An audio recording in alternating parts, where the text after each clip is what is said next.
Жизнь человека – шахматная партия. В этих словах Сервантеса отражена вся замечательная жизнь кандидата в мастера спорта по шахматам, тренера-энтузиаста с большой буквы, отличника народного просвещения РСФСР Степана Ивановича Николаева.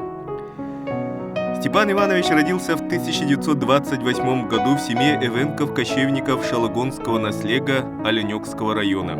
45 лет посвятил он пропаганде шахмат.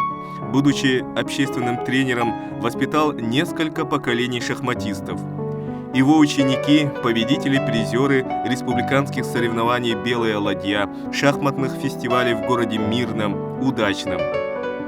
Среди взрослых оленёкская команда всегда была среди первых в зональных соревнованиях.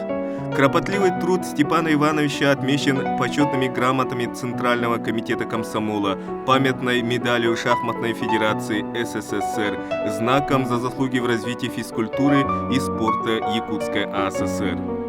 Степан Иванович с супругой Маргаритой Михайловной Брытковой, отличником здравоохранения СССР, прожили счастливую жизнь.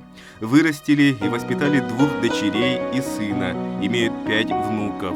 Дочь Людмила – чемпионка республики 1969 года по шахматам среди женщин. Сын Леонид – призер многих соревнований.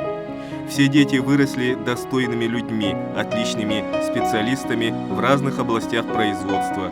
Живут и работают в городе Якутске.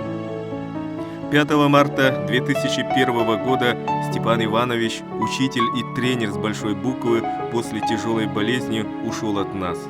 Земляки помнят и чтят его. Каждый год традиционно проводится турнир сильнейших шахматистов Улуса памяти Степана Ивановича Николаева. Обладателем переходящего кубка турнира является один из лучших учеников Степана Ивановича Христофор Атаков. Жизнь талантливого тренера, человека большой души, продолжается в детях, внуках, родных, благодарных учениках, во всех тех, в ком он привил любовь к шахматам.